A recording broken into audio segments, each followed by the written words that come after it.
For Better Best Podcast here, I'm here with my lovely wife and co-founder of the Oxtail Loft. We're really excited. On Memorial Day Sunday, May 25th at Los Angeles, location the Beehive, we'll be launching our inaugural Oxtail Loft that's open to the public. Yeah, so if you saw the pictures and videos from last year, so many people have said, I like Oxtail. Well, this is the time. Come out. Join us. We have so many amazing sponsors. It's going to be a beautiful celebration of culture and just the good food that comes out of the Caribbean. We have some great vendors coming out of LA.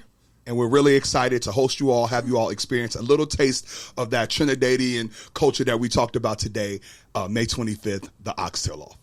The link to buy tickets is in the show notes. So buy your tickets. We'll see you there.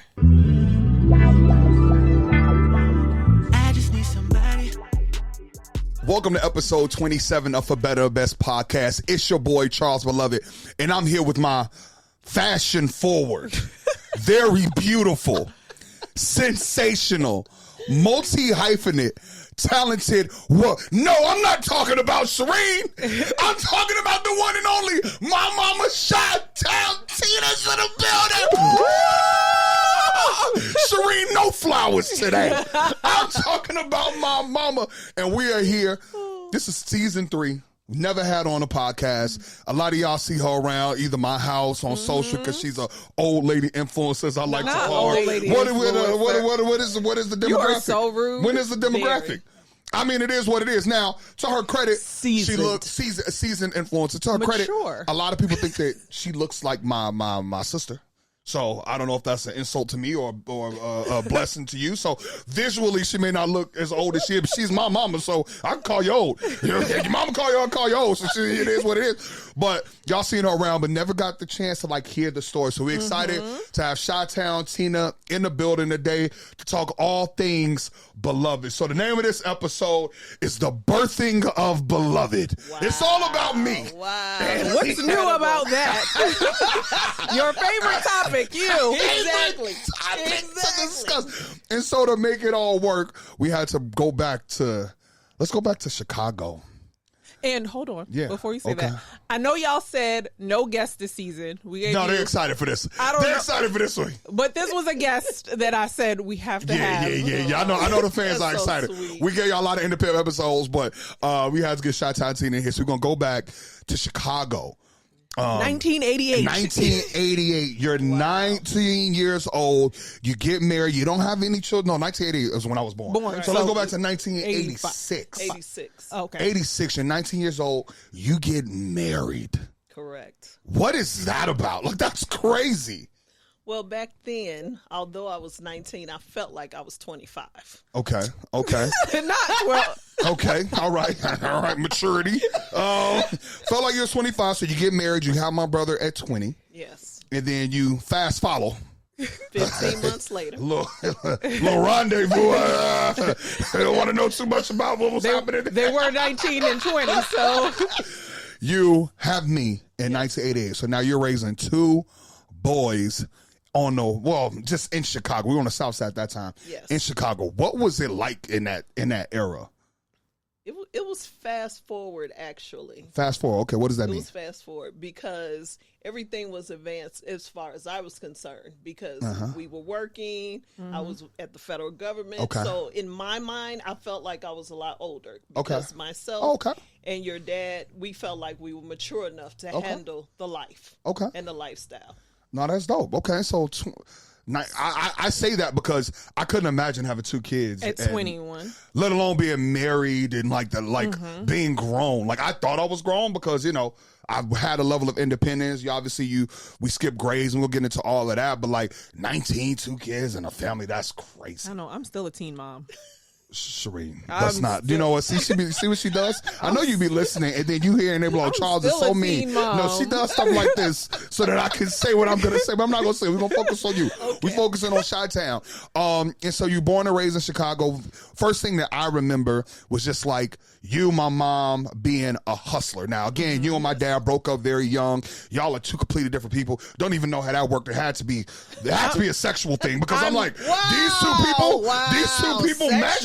No, it had to be the vibes because I'm not y'all touching 2. that. So it is what it is. That didn't work out. No Back shocker then, there. we were more like allegedly. Okay, so no, I think y'all were just both young and attractive. Yes, that's what I said. That's what I said. I'm like, you two are so completely different. I've seen the photos. Both of you very handsome, very attractive. Very handsome, very beautiful people. We get it. We know how this thing works. Didn't work out. Cool. Makes sense. So now you're raising 2 boys. You move us to the west side. West side, the best side. Shout out. You see my hat, my guy Mike, and then I'm wearing Joe Fresh Goods on it. Make sure you support black businesses. We on the west side, and you raising 2 knucklehead boys in the hood. Like, there's a chance of violence. There's drugs. Like, what was your methodology that was like, hey, I don't want y'all to be a product of your environment? Like, what was that about? Well, my thought process was this. I saved my money so I could buy a home and couldn't really afford the south suburbs or Hyde Park. So my mind was like, let's check a little further west. Okay. So my because she's south side, y'all. Yeah, I'm strictly south side. Yeah. Strictly south side. So I had never lived on the west side, never even really visited the west I didn't know side. this. Okay. Never. I always lived on the south side of Chicago. But my mindset was, where is my money going to take me? The farthest. Okay. Yeah. So I moved to the west side, bought my first home. I was so proud. And how old were you when you bought your first home? Maybe 27. 27. Yeah, 26, 27. I was young. I was young. In retrospect, you were killing it. I didn't even think about the fact that you were that young. Because with 2 kids. I was young with 2 kids. Yeah. And then I realized once I uprooted you guys from the south side and moved you to the west side, I had to put you in school. Okay. And that was something I didn't think about initially. So talk about schooling. Schooling was a little rough on the west side, so I decided our neighborhood schools, right? In Chicago, do y'all do it like in New York? It's zone schools, so unless you're it's the same. Absolutely, it's you got a magnet that you can test into, or you go where you're supposed to go. And folks are getting shanked and stuff at the local school. I ain't want no parts of that. Thank you, mommy. Thank you, mommy. I ain't want no parts of our local school. So you didn't want them to go to the local zone? No, school? I did not. No, I did not, because we lived in an area, like he said, that wasn't that graceful. So I decided that I was going to meet with my senator. And I don't even think Charles realizes this whole process. I decided to meet with my senator. I'm so proud that back then you guys were doing your modeling thing. You know, they got good grades. I sit in the Senate. Fun fact, Charles's brother has a, is it Ebony? Yeah, Ebony magazine cover. Cover. Yeah. Yes, absolutely. Yeah, he one up me there. I had a great career early modeling, but Monty one up me with the Ebony cover. Yeah, he did. And I spent a lot of years thinking that was his real mama. I was like, I feel like she treats you differently. So keep going. So I decided to collect copies of grades. I got referrals from your teachers, from Maurice's teacher, little snippets of your ads that you guys had did as kids, and met with the senator. Well, the senator told me that she doesn't refer people to the magnet school system, that she doesn't know. Okay. Was she white? Excuse me. Was she like Charles' shirt? Oh, no. She was colored. Oh, wow. Oh, Dad, give me your own people. Yeah, that's how it goes sometimes, man. Your own people. That's how it goes sometimes. Sometimes the white people be trying to help y'all more than your own people. Go on, that's the word now, Chantal. And now, as the story goes on, I know where the story going now from there. Then I was so upset, and I'm getting upset now. I'm sure I'm turning red. I said, "Excuse me," and she said, "Well, you know, I don't have a problem with referring people, but I don't know you, and I don't know your sons." I said, "Well, but I voted for you." So I said, okay, no problem. I left her office. I said, listen, I have to figure this out. And I was praying hard. So something said, Google the White House. Back then, it wasn't even Google. What systems did we use back then? Bing or something? Yeah. I don't even remember, because you're talking about open a phone book. This was early 90s. So I found the address to the White House, because back then you couldn't even email, okay? Yeah. I literally wrote a handwritten letter, put all the documents that I had taken to the senator's office, and sent it to President Clinton's office. Wow. Let's give it up for that.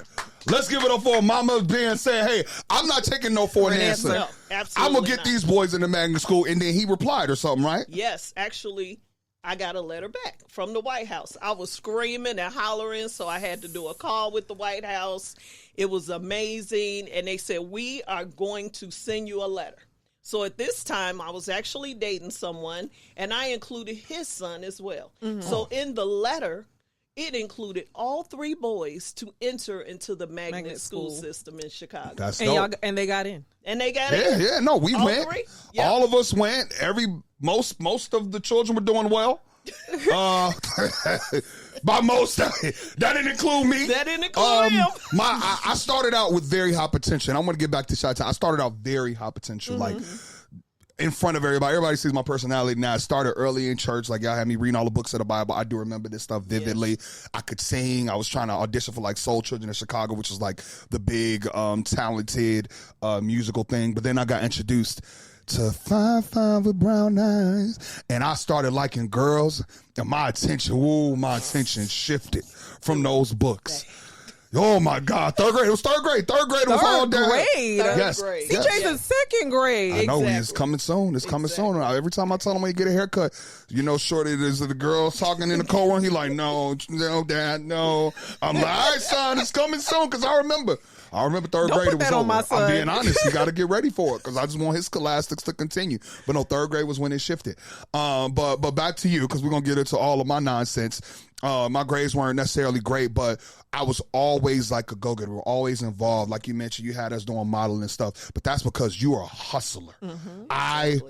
From the date of my birth up until recent year injury, and even still, you've always had multiple jobs, multiple streams of revenue. Y'all see where Charles get it from. Like, Shontina has owned a beeper company. Hey, Gen Z.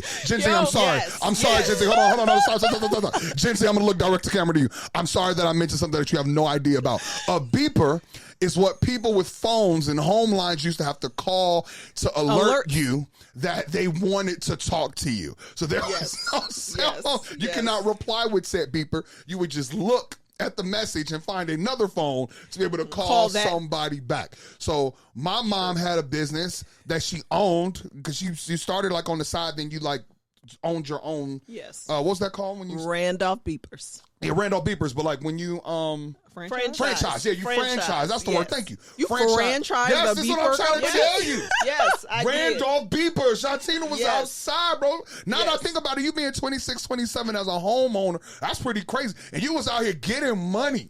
Randolph Beepers. Talk to me. What other stuff did you have going on? You had us in modeling. You was doing Randolph Beepers. You worked for the IRS. Yes. She was seizing people's property. She the Fed, y'all, so just watch it. Seizing people's property. You can now use her to do your taxes, OLT and Associates, but she worked for many years on the IRS, literally in seizing. Mm-hmm. So, and then she took all that experience, opened your own business, OLT and Associates, to do people's taxes with all of the tax law that you understood. What else did you do? Like, you had a lot. Well, I did have a lot, but I have to actually give the credit to my mom. Okay.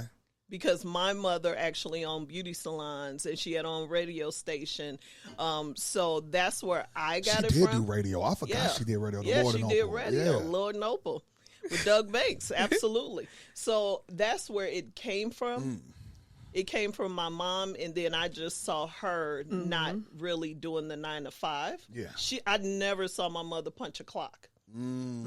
But I was afraid to not punch a clock. I wanted to punch a clock and do stuff on the side. Okay, absolutely. That sounds like the beloved methodology. And then you helped Charles launch his business. Yes, in high school. Yes, what was your business? A flight attendant. Yes, my business in high school. We skipping around because I still want to go back, but my business was selling jerseys. She did, after the IRS thing, her next full-time thing was in the airline industries. Right. And so she was a flight attendant. And then she would bring me randomly on some of her routes. And so we went to Toronto. And I saw that the CAD, y'all see how I missed the conversion math, getting my VAT tax refunds.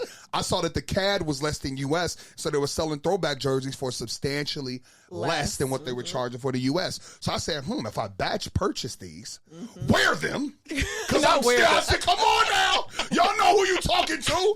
I'm going to get one off. I'm going to keep the tags on. I sweat a little bit. It is what it is. I'm going to be honest. Then sell them. I could make a profit. And so I at least sold about 7 to 8 fire throwback and you jerseys. funded his. And she funded the business. Yes, she funded my business. First investor. My first investor selling throwback jerseys, and I made decent money. But also, I was able to be really, really, really fly because I got to wear them joints too. So it was fly. But before we get to high school, we back in elementary. Monty is showing unlimited potential. Monty is my brother. And you really like lean into that. We both skipped grades. And you were okay. Oh, Monty skipped a grade too? Yeah. What grade did he skip? You skipped grades. No, he made it. Wow, y'all about to go curse y'all out. I wasn't even there. We're 1 year apart. If he didn't also skip grades, thank you. You would have been in the same class. Yeah. We both skipped grades. He just continued to be a scholastic, expert. And it's growing. So how did you like manifest that ambition? Like you saw that there was some high potential in your house. I was not showing it yet. I was showing good personality. Monty was showing high potential. We're surrounded by other things that could pull us into other things. Like walk us through like your methodology. How did you keep them in the house? To keep us like together and to make some successes of ourselves. Well, what I did initially was start talking to you guys about college when you were very young. Okay. I didn't wait until you got to high school. I did it in grammar school, and I gave you guys two choices. Yeah. Do you remember your absolutely. choices? You going to the Army? Don't judge me. Or you going to college, but you're getting the hell up out my house. He said this is before revisionist Chi-Town Tina. You know she's much softer these days. I am. I'm but 20-year-old Tina, she said it straight. She said it to you straight. So I literally had it in my head that I was either going to the Army or going to college. And because my grades were not great, and I was big, y'all been big my whole life, I said, what are they going to do to me in the Army? Army material. I said, you not. I said, they going to reject me from the Army, so what I was supposed to do, Mama? Soft Life Beloved was not Army material. So my ambition to going to college was because I was like, I know she only get 9. You didn't feel like it was a lie when she said that. No, she was dead ass serious. Like, it's done. And I honestly, I wonder that if that was the mentality of some other people, like if that could have, now that we have kids, that nature versus nurture sort of a thing. You know what I mean? Like it was ingrained in us that was our only two choices. And it made me go harder, even though I was on BS, to be like, okay, at some point I got to get together because I have to get into college. Because I have no other options because I cannot do the Army. I would get sent home from the fucking Army the first day. So what are we doing? So that's amazing to hear you say that, but also, we think about the influences of the environment and like you kept us on the straight and narrow. And so seeing you be soft in your older age. With her grandsons. Like, who is this fucking imposter? This is not the woman that raised me. I grew up with. And so it seems though you had to be more like that from a respect level or from, to keep us together. But like talk us through, like you wanted to make sure that we did not go left. And so maybe that adjustment to your personality even, or, you know what I mean? So like talk about that a little bit. Well, what I did when we moved to the West Side, I don't know who remembers this, but I was a very good cook, right? And I decided to cook for the drug dealers. I remember all of this. You've been trying to act like, let me tell you this. Shontina, before we came here, said that we didn't live in the hood. I didn't say that. No. He's like, oh, don't call it the hood. I said, can we call it something else? Can we call it something else? I said, ma'am, there were prostitutes, crackheads, and yes, we had a beautiful, beautiful new constructed home, which is why I like new construction. But I was like, we were in the hood. And so I remember all these things vividly, such as her cooking for the drug dealers. You were selling that was plates on the to corner. the drug Not selling plates. You missing what we talking about. Away. Giving them food and be like, hey, these are my boys. I knew my sons were protected. Talk about it. I did. This is what she did. See, this is the hood barter system. She made them fools like, these are my two young boys. But this is the hood barter system. That's fire, no, bro. it is. But that's what I did. Fire. And that's what she did. And like, honestly, when I say nobody messed with us, obviously I got in fights at school, but like nobody messed with us. So the drug dealers will let y'all just walk through? Bro, we were good. We were good. And be like, nobody messed with it. The only kind of shaky thing that happened on the West Side was like the prostitutes. And they weren't trying to bother us because we were young, but like we knew they were like on the corner while we were on the bus stop, and it was like sting operations that was happening. So that was a little scary because you didn't know whether that was like a real one or a fake one plant. And then we would see the dude drive up, she hop in the car, and all the police cars come out, and I'm like, oh, you got caught. How what you gonna tell your wife, bro? Like it was wild. But so we were like started to know, like, okay, she looked a little different. So we literally paid attention, but from like a drug and gang thing, nobody ever messed with us. And we were in it. Like, we had to walk past them. Like, you know what I mean? And it was cool. And none of the drug dealers tried to date you? Oh, of course. The fine mama. Let's talk about it. The fine mama with the two boys. See, I never asked these questions. Shireen gonna get her questions off. Shireen gonna get her questions. I never thought about that. Which drug dealer you let it know? Chill.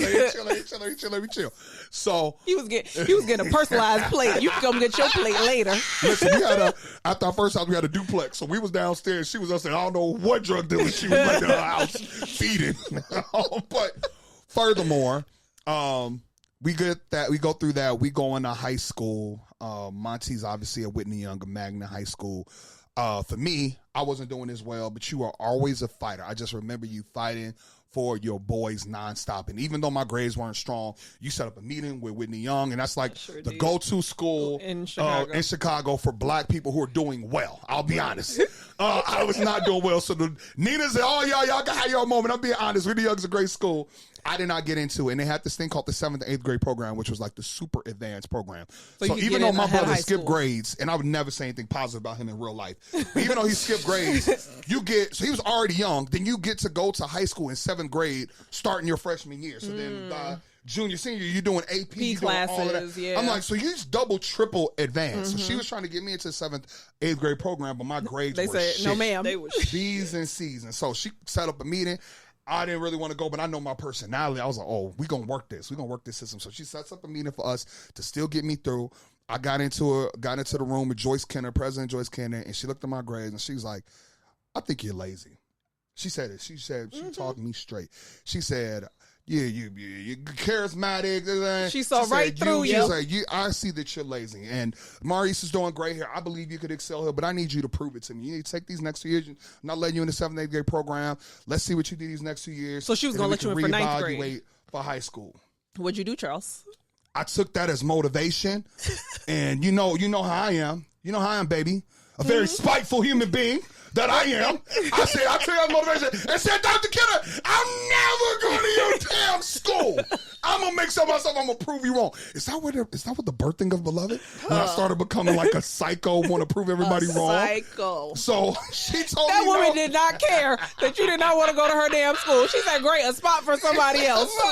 But I was like, cool. And I had always been Monty's little brother. You know what I'm saying? And so I was like, yo, I want to carve my own path. I want to go to my own high school. And that was when the separation first came. When Monty was just doing what he was doing. And then I was doing what I was doing. Went to the Lane Tech. Shout out Joe Fresh, because we went to high school together, literally same year. And I became beloved in Monty. So talk to me through. You have two boys. You did not come beloved in high school. Right. No, that's what I'm saying. Theoretically, like I blossomed. But yes, that is where you found gospel. I blossomed into my own person. And I would say it was in those high school years, because I'm still a little brother. So in elementary, me and my brother fought, but I didn't realize how different we were until we were like living in two different worlds. I was in Lane Tech, wearing throwback jerseys and hats and stuff. My brother was in Whitney Young, wearing K-Swiss. Don't do him like that. Wearing Old Navy. I'm just being honest. College shirts. I'm being so. At what point? Wearing business casual. Yes, we're talking about Monty. In high school. Yes. So like, at what point did you be like, okay, I have two children under the same roof, living the exact same lives that are so completely different people? And how do I nurture them? And how do you nurture both of those things? Like, I'm very curious. Well, I prayed a lot. Okay. I definitely prayed a lot. Thank the Lord, yes. Thank the Lord. But I also decided to parent you guys differently. Yes, you did. Because you all were two different people. You were the mouth of the family. Yes. So I had to kind of tailor, like, I knew it was going to come out. Yeah. Period. You were going to say it. But I had to tailor how you said it. Where with Monty, I didn't have to really worry about tailoring his conversations because he was like the family intellect. Yeah. And you were kind of the rah-rah person. Good word, intellect. That was great. He is the family intellect. He is. And you were the rah-rah person. You were the person. Still the rah-rah person. That everyone wanted to hang out with. Yeah. And that's kind of why I decided when I bought the duplex, which was new construction as well. I set up. Hold on, did you hear that? New Talk your shit, queen. Talk your shit, queen. And I wasn't even 30. So I decided that I wanted the downstairs to be an oasis for my sons, right? Yeah. And it was. So that's how we had a pool table, big screen TV, had our own rooms down there, a separate entrance through the back should we want. Not a separate entrance. Yes, they did. I'm not giving CJ no damn separate entrance. Well, you know. Yeah, exactly. I know. She was also a flight attendant. I know what happened with the second entrance. But no, she had cameras and everything. So I did. No. She would never tell us when she was coming or going. So I got a few of those eras. Now that we got to that era, you did parent us differently, much sometimes to the chagrin of Monty, because I was expensive. I've always been expensive. My mama likes nice things. She got on the Gucci socks with the Prada shoe, with the Prada logo shirt, with some Tiffany's jewelry. I don't know if you see the accessory, diamond earrings. I'm sorry, I keep going. This is what I was birthed into. You know, she was Neiman Marcus shopping for us growing up. Carson Peary Scott. Sorry, Gen Z, you don't know nothing about that. So we were always fashion forward, but it was like, hey, boys, y'all get one pair of shoes for Christmas. Monty just happened to like cheaper shoes than I did. But Monty's also an intellect. So he said, hey, if Charles's shoes cost $120 and mine cost $50, I should get two pair of shoes to the one. Shontina, girl math is, I said you both get one pair of shoes. So it's really it should have been it really should have been y'all both get one budget. So you can see when the parenting differently goes wrong and how the frustration can kind of step in. So Monty and I, we're different people, but we're living the same lives. We're having a blast on the west side of Chicago, kind of shielded from our environment. Like, this is all the stuff that we walk through. And we like, yo, we could really, really genuinely make something of ourselves. And my mom is hustling. She working multiple jobs. She's a flight attendant. And she would leave us at home. She would leave us at home. But she forced us to learn how to cook. Yes, I sure did. She forced us to learn how to cook. And also, even though we were younger, we felt independent. Like we were grown. Washed and so clothes. Taught us how to Can he wash taught clothes? Monty how to wash clothes. Yes, he can. She parented differently. She taught Monty how to wash clothes. And so Monty would be the family washer, and I would watch Monty wash. So you were the family watcher. I was the watcher, and he was the washer. But that's, again, with the older child thing. Like, he had additional pressures and responsibilities, and she really, like, let Charlie be Charlie. Charlie. You know what I mean? Like, let me be me. And I'm glad you didn't shut me up. Now, you know, we had some times, you know, some whoopers in Charlie in high school. You know, whooping in high school. Yeah, no. Shontina was a whooper. You know, we got there. It is what it is. It's a different generation. We don't do those. You would go to jail now. Luckily, we're talking about the 80s, early 90s. I would not now, go to jail. Now, y'all, I'm probably 5'10", 230 pounds, and she's like trying to whoop me now. So this last particular whooping, she's like, take off her ball. I did something. Don't get me wrong. I'm sure it was deserved. I'll never say one of the whoopings from my mama was undeserved. I had some undeserved whoopings from my dad because of my brother. But not how Monty get in it. No, Monty. Okay, we'll talk about that in another episode. But Shontina was always deserved. If I snuck somebody in the house, I broke a rule, I broke something. Broke a door. I would put stools on top of each other. Her stools, like our stools in our house, I would stack them on top of each other, put her laundry basket on top, play basketball in her living room. Yeah. In the living room, literally. Yeah. I was a wild boy. So the whooping was deserved. I won't say that it was not, but it was at the point where it was like, okay, we can't do this anymore. Hold on, let's put this back on. So she angrily took off her belt and was getting ready to like try and whoop me, and I just grabbed the belt from her, and that's when it was like, I was like, we're not doing this anymore. I said, get out. So she said, what was it you did? Can you imagine her face? Somebody just grabbed the belt out your hand. Like, come on. Like, let's stop it. Let's be real. She said, get out of my house. But she really did kick me out. She really did. Where'd you go? Well, I went to a friend's house or something. It was the dead of snow, too. Yeah, no, it was the winter. It was my dad. I think I went to CJ's house or something. But she really, really kicked me out, and it made me beg to come back home. So that's the type of shit I had to do. You missed your pool table and your big screen. I missed the vibes, bro. I missed it all. So, yeah, that was great. I know you got some more stuff to cover. I just want to make sure I get through everything. Yeah, no. This is your mama, your episode. No, but you wrote down the questions. I want to make sure I got through everything. So I will say the biggest thing I'm an only child, so I don't have siblings. My mom she had one person to make successful, so I feel like it was a bit easier. But I always tell people whenever I meet them and they have multiple siblings, you end up asking people like, oh, what do your siblings do? We have one friend, her and her two brothers, all three of them are lawyers. And I'm like, yo, to get 3 out of 3, yeah, amazing odds. That's crazy. So somehow you got 2 out of 2. Yeah. If you don't know Charles's brother, he is a CFO at Prudential. He leads their Japan market. International. International. Japan, not just Japan and emerging markets. And emerging markets. Be very clear. Not just Japan. So he is super successful in his own right. Obviously, everyone knows Charles. He's very successful. I think, like, do you feel like you did something differently to get the 2 out of 2? And to your point, it's like that nature versus nurture. Like, we see people who have everything who end up like squandering it away. And there are people who have like nothing, who make something of themselves. I'm like, for me as a parent, I'm like, what's the cheat code? Like, how do I get both of my sons to be super successful, to be charismatic, to care about school, to realize, to charge their own path, to have great partners and build their. I always tell Charles, I'm like, it's so crazy that we can do this with your brother, like go on trips and stuff. Because everyone is not like that with their siblings, crazy. right? Like, it's crazy. And before you answer, I look at my periphery. You know what I mean? Like, I go back home to Chicago. I be around some of my family. I be around, friends. And associates. I run into people, and I'm just like, what me and my brother have accomplished is just not normal. I really genuinely, it's like an anomaly to me.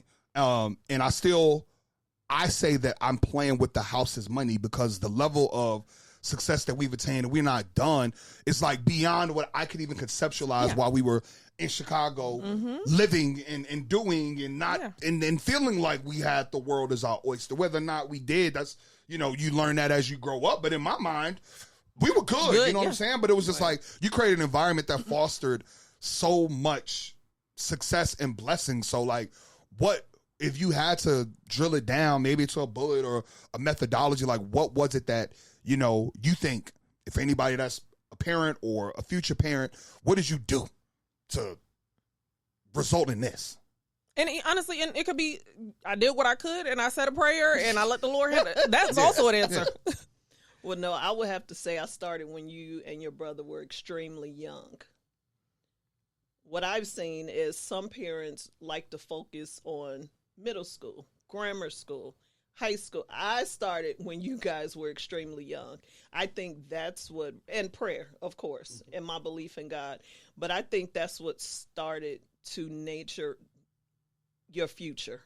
Like, I started a roadmap.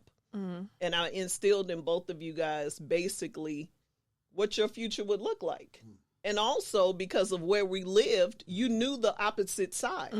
Yeah, we saw it. Yeah. You saw it firsthand. So I think that's where it started. Just tutoring you guys when you were younger, making sure that you guys were doing sports, even though you love sports, your brother hated sports. He did more sports than me. And he did. And he did. He definitely in did. his business casual. Yes. In his khakis. Okay, so start young. Start young. You have to start young. And you have to give them options. And whatever those 2 options are, make sure they're very, very hard options. Because my options were 1, the military, and 2, college. I started that when you were very, very young. And I reminded you of that. Daily. As you grew up. Daily, yeah. Like, okay, obviously you're going to go to the military because your grades suck. And I think you struggle with that because obviously our children are growing up very differently than the both of us grew up, right? Like, and I don't think you can't teach street smarts. You can't teach like hustle. I always say the hustle is it's self-bought. It's self-bought and it's self-taught. So I'm like, for our sons, I'm like, they're not gonna get it out the mud. Like they're going There's literally no mud. There's no mud. There's no mud existent. It's not. It's barely raining. Very true. So I'm like, y'all are going on spring break to Dubai. So I'm just like, their childhoods are already so different from our childhoods. How do we make sure that they keep that fire, even though, we didn't have safety nets to fall back.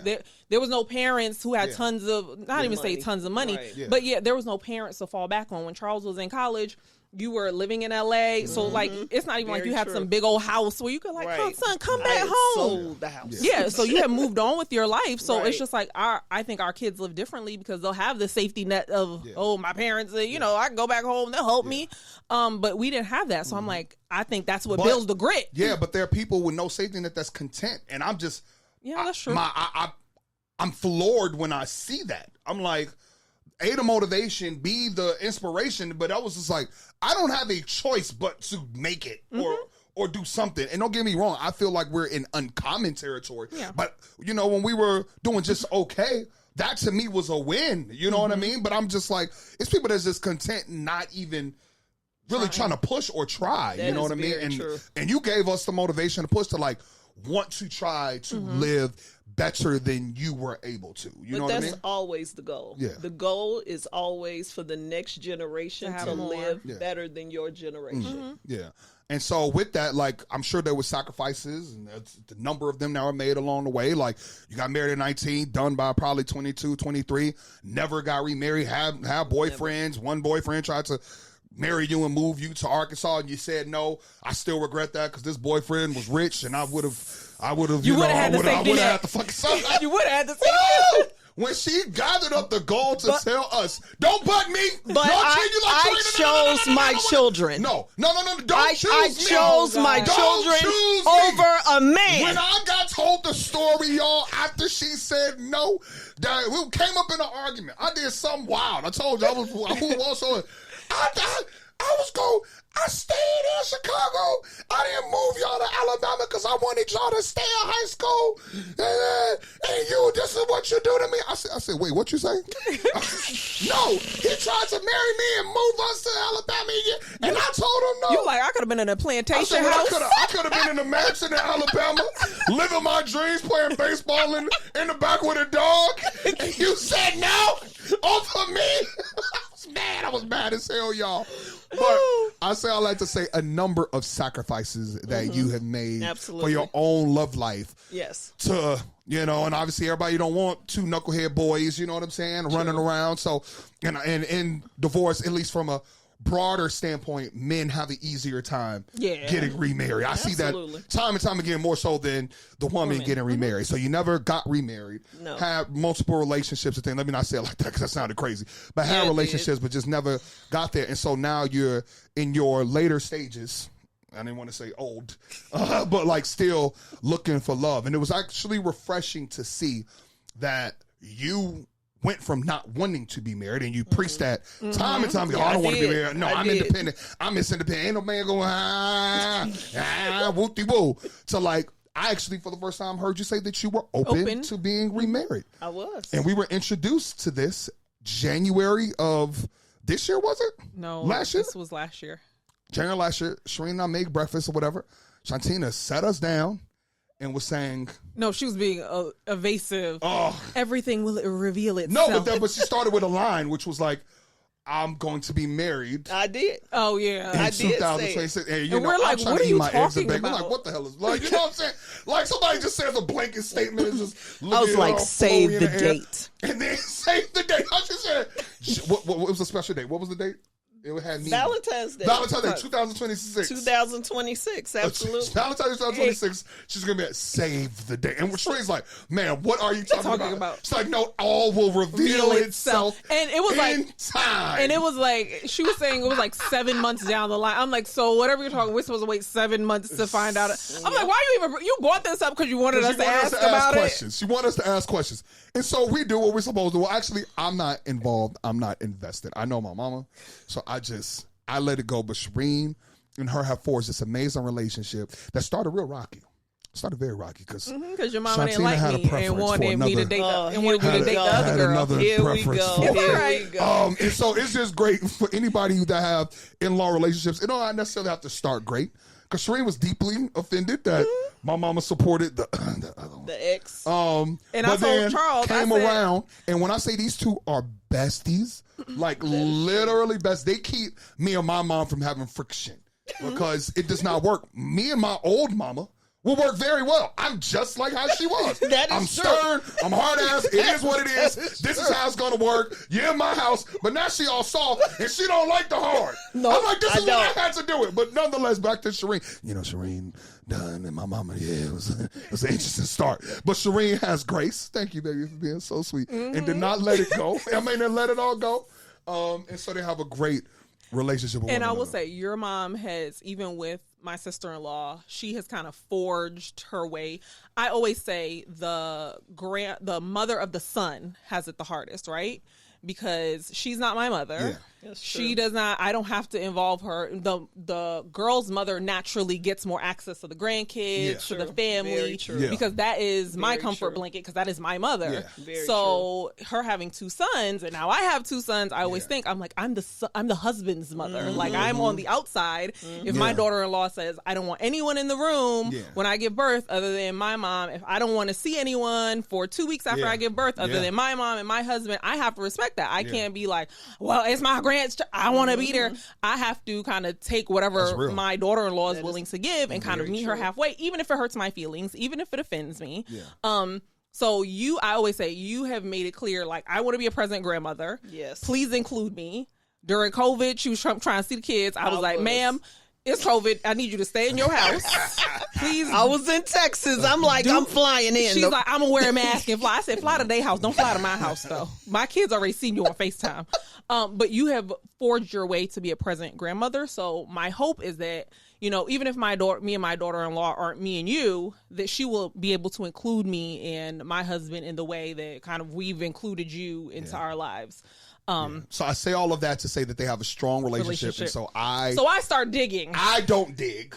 My lovely wife decides to start digging. What the hell are we talking about now? And why? Who you marrying? And I'm also very protective of your mother, right? Yes. Like, she's a single woman. I'm just like, I watch a lot of true crime. I'm like, I want you to be okay. So I need to know, who is this man? Yes. And so now she starts giving like breadcrumbs of information, and I'm getting annoyed because I'm like, girl, what are you talking about? So she tells us that she has met a gentleman. Yes. And he is in Africa. And I said, Africa. I said, Lord, no disrespect to my Africans. I love y'all.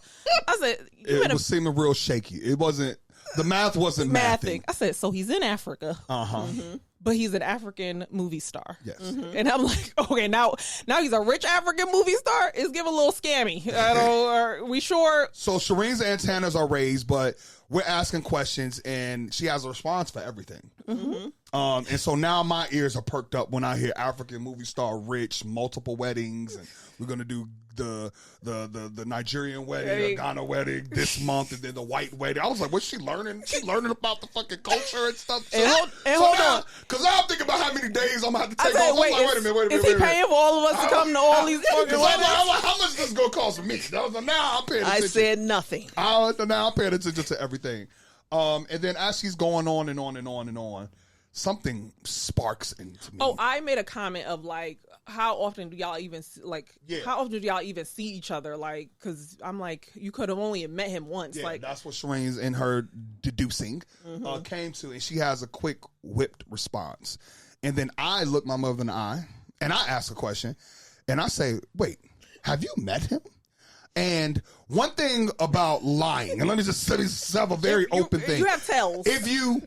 I've known this woman every day for the entirety of my life, and I would say she's never had a reason to lie to me. Never. Because I've never seen the live face. Never. And so her in this moment when I ask a very direct question and look her in the eye, she giggles. She giggles and makes a live face, which is a face that I've never seen her make in 36 years.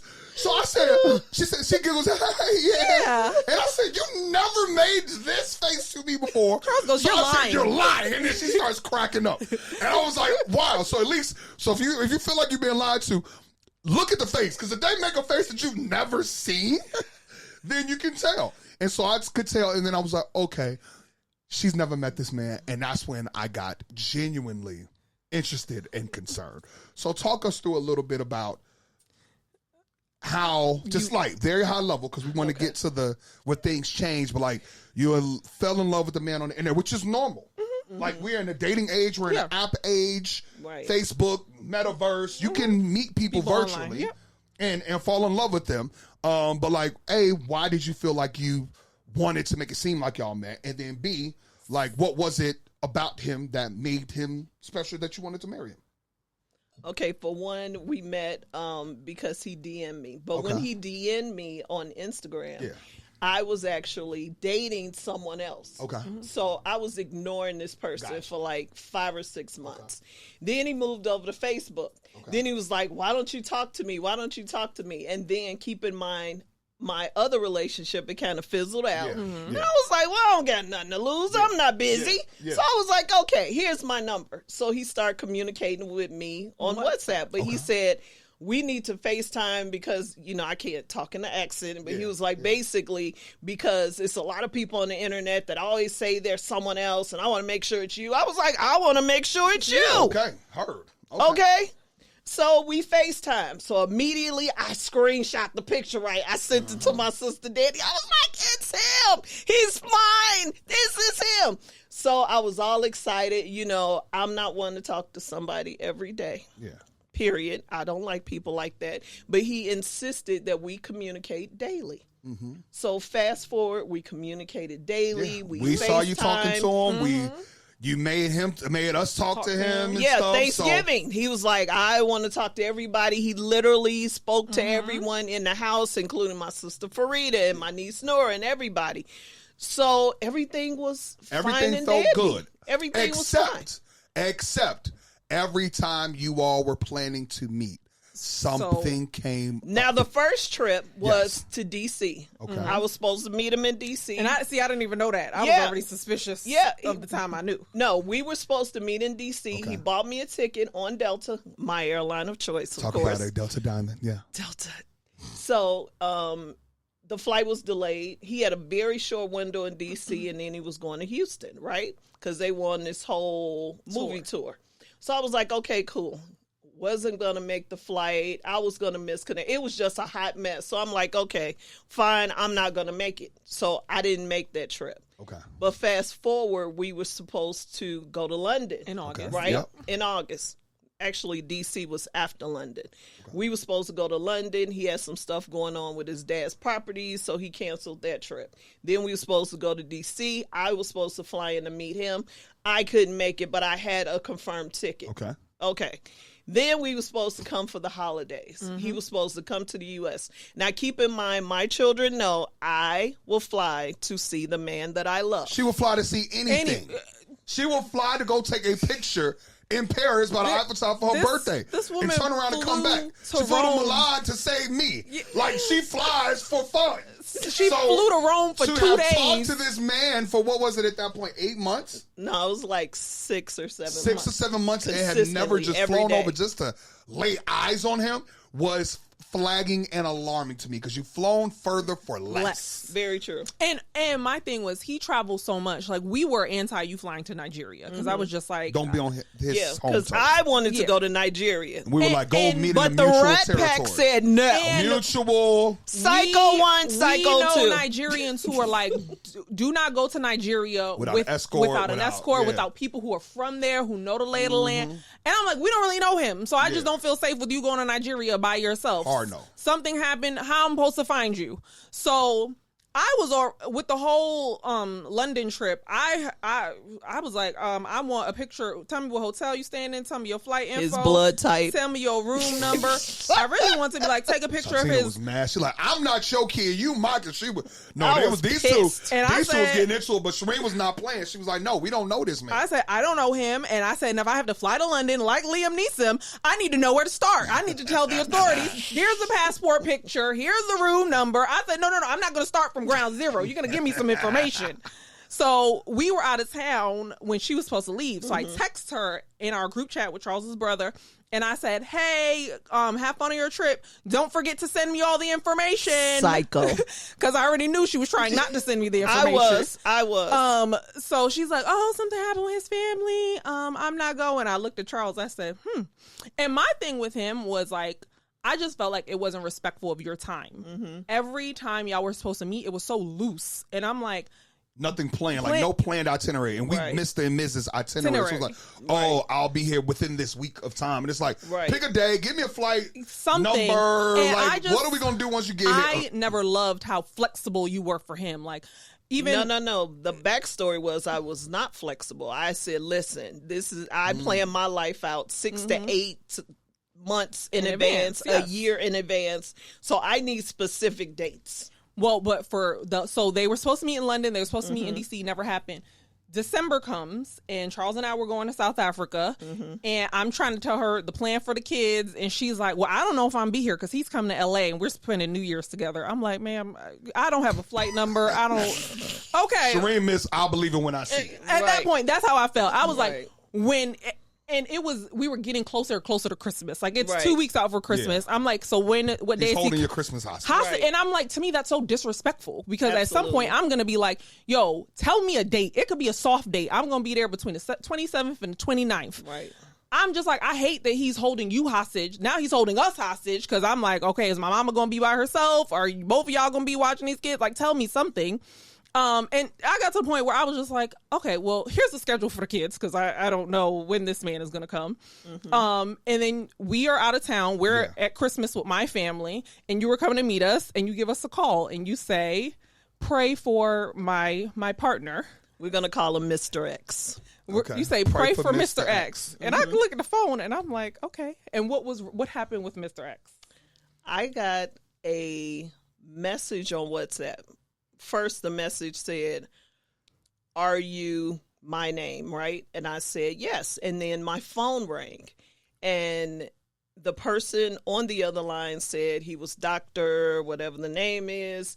And Mr. X was very sick.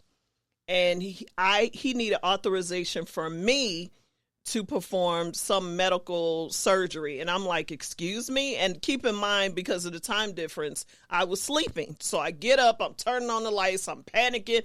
I'm like, wait a minute, he's supposed to be here within 48 hours. So what are you talking about? He was like, well, you know that, he has some heart issues, right? And I was like, yeah. And he was like, well, he made a turn for the worse. So now I'm like freaking out. I'm literally on my phone talking to this man and checking flights to Nigeria. Because if it's something this bad, I'm flying. I don't care what my kids say. So I literally book a flight to Nigeria in the process of this whole conversation. And I text them. And you know what I said to Charles? I said, she's going to Nigeria. Where is she going? What address is she staying at? Who are we meeting? He's in the hospital. Where are you going, ma'am? So hold on So you call us and give us kind of the debrief. Yes. I turn to Charles and I say, Charles, forgive me if that man is actually sick. But I said, he's fucking lying. She said that it was that moment that you approached the fact that this was a catfish. That was the first time that you said it. And when I say I was flabbergasted. Charles was like, you don't think he's sick? I was shocked because I thought that the story was so extravagant that it could only be true. Exactly. Now, there's other layers, such as the man was still technically married, but it was just for show. He was getting divorced. You know what I mean? He was getting divorced, and then mommy was going to marry him after the divorce. There was technically, but there was already too many layers but she's his official signer of his life, and it was the owner of his insurance policy. It was just a lot. It was a lot. And I said, nobody in their right mind could make up something this intricate. And then the guy, when they heard that she had bought a flight to fly out, this is when it got crazy. Y'all no, don't put your hand up. Let me talk. So then they said that whether the person was in Nigeria, Ghana, I forgot which one it was, but they needed to fly in before that, doctor. it was the doctor. They had to fly in a doctor from Abu Dhabi or something. Switzerland. Where was he? To come perform some London. The only one person in the world could perform. That's when I was like, this is getting a little bit crazy. I called I believe there are capable people in London, Nigeria, Ghana that can do what needs to be done. So I called my mother-in-law, and I am being empathetic because as much as I don't believe it, she is upset, and I'm like, I still want to approach this with empathy because I care about you. Whether this man's actually in the hospital or not, I don't really care about that. So I call her. I'm like, so what's happening? So she's like, you give me the whole dramatic story. They found him on the floor in a pool of blood. And then I'm like, so what is the doctor saying? What's the prognosis? it's a 50-50 chance he lives. I said, get the fuck out of here. So Charles was not with me at the time. So I think Charles ended up speaking to you. Yeah, and she gave me the story of all stories. And I called Shireen. I said, Shireen, how dare you think this is a catfish? I just talked to my mama. I don't believe. And Shireen said, as the expert in this space, I said, I believe he's a catfish now more than ever. She watches every episode of Catfish with our dear sister, Cammie. She literally watches crime TV every day. She said, Charles, what you don't understand is the more extravagant the story is, the more clear that it is a catfish. True. Yeah. I'm like, so now we need to fly in this random doctor. So then the next day we call her and I'm like, so how did the surgery go with the doctor? She's like, it didn't go well. I'm like, God. Every time I'm behind the phone, like, give me a break. So the important piece here, when my shift went, and I started to believe Shireen because the signs was crazy, but my shift and my attitude towards it came because my mom does not have great health. And the level of stress that this situation started to put on her for somebody that she cares about, I said, all right, now I got to change into... So you don't even know this, Mr. Beloved now. But what happened was I woke up and it was just, the whole thing was just on my spirit. I was just like, I don't like this. I know he's a liar. I'm going to prove he's a liar. Yeah, Shireen got in I'm going to prove him mode. And my brother-in-law, Charles' brother, calls me Inspector Gadget. My friends always say, if my man's cheating, I'm going to call Shireen because she will find the girl's Instagram page. And absolutely. And so I was like, I said, Charles, hand me your computer. I need to start Googling some stuff. So we asked Shontina to give us as much stuff as she could. So like the doctors know. I knew a lot about him already. She said the thing that she signed, like she had to sign some documentation for the hospital. And that's when I'm like, well, you signed on this. So that's when I'm going crazy. So I'm like, send me everything. Cause like now I got to protect my mama. I'm like, what are you signing? What document are you signing? So Shireen finds the man, finds his Instagram. And there was a video. There was a video posted a few hours before, and my man was in a club in perfect spirits, Afrobeats, wellness and and I said, this can't possibly be the man in the hospital out here going crazy in the club. And then the woman who was supposed to be his wife, but fake wife, who probably would have been by his side, whether they divorced or not, in something like this, was commenting under the post trolling. And so I said, oh no, this is very clearly not real. So how did you feel during all of this? Because we were trying to disprove that it was real, and you were feeling like my partner's on their deathbed. Yes. Yeah. It was rough.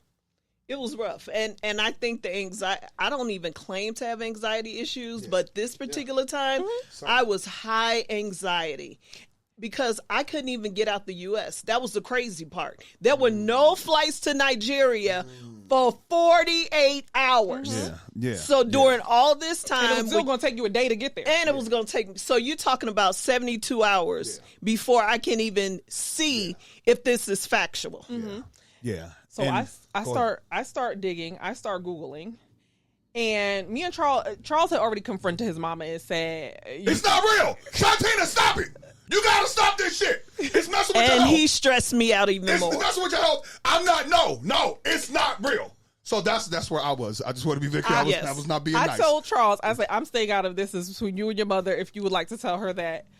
And we Googled the hospital. We Googled the doctor's name. Did not exist. The hospital was the wrong hospital. It was just so many red things flags. That was like, this is dead. But the fact that we're going through all of this to prove it was probably even more crazy. So finally, I have an epiphany. And I say, Charles, you have a blue check and Mr. Hollywood actor has a blue check. I said, if you DM him, he will see it. Yeah. It'll go to the top of the inbox. He may never respond, but maybe shoot our shot. So I sent him a message saying, oh no, you're in the hospital. I feel so bad. Because we had spoken to him too. We had spoken to him on Thanksgiving, and I was trolling him like, because I was like Mr. Invisible. I call him the Invisible Man. The Invisible Man. In the mirror. Michael Jackson, I call him Invisible Man. So I trolled him. So I was like, hey, like, I hope everything's okay. Like, wishing you the best with what's going on. After we spoke to you. But I did put a little bit in. I was like, but if you aren't in the hospital, let me know. Please let me know. Because I was like, I'm going to believe it, but like, in the event that this is not real, let me know.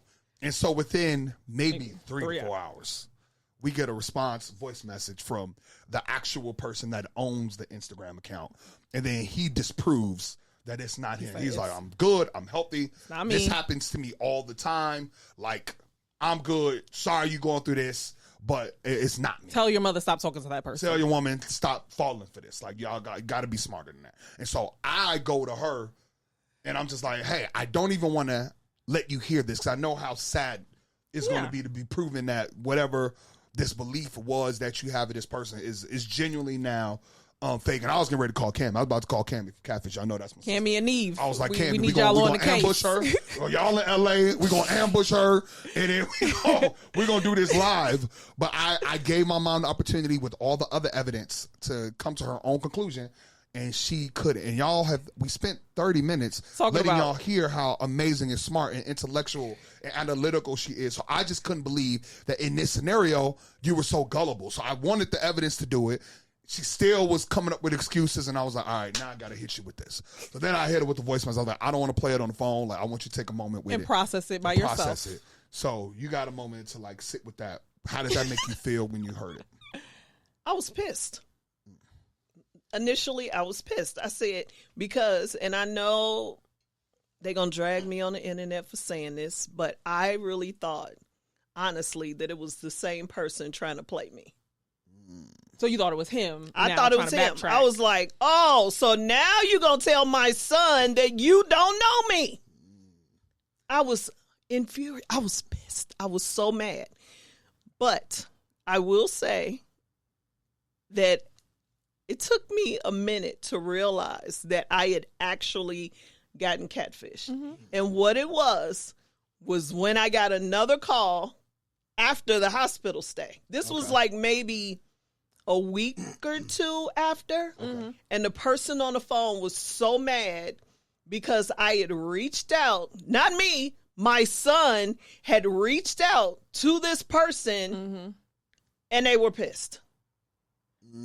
So they knew that you had reached out to the real person. Exactly. So my thing was this. At that point, I was like, okay, whoever this person is on the phone either has access or related or in this person's camp because they knew way too much about this actual person. Wow.